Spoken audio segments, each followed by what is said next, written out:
So, you ever wanted Italian food, but with a bit of a kick already built into the sauce? Today, that's what we're gonna make.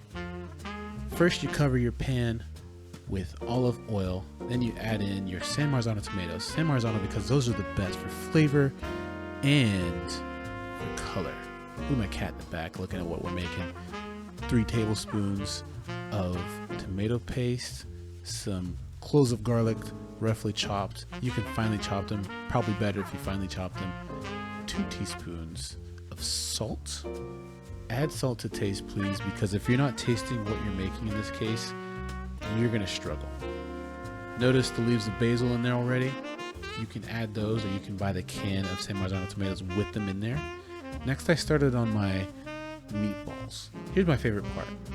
These meatballs, I incorporated crackers because they add a level of seasoning and they keep some moisture inside of that meatball there when you start creating them.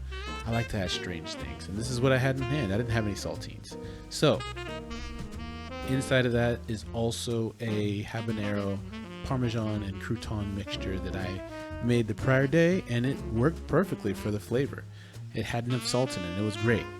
Stir your sauce occasionally. You're going to want those tomatoes to break down. If you cook it longer, it will decrease in size and it will become nearly impossible to notice. Next, I heated up a pan with olive oil and I placed all of my meatballs in there, turned them over occasionally, made sure I had a good browning on either side. I don't want them completely cooked, so I didn't cook them completely. I then boiled them inside of the sauce. That way, everything inside of those meatballs is now permeating the sauce.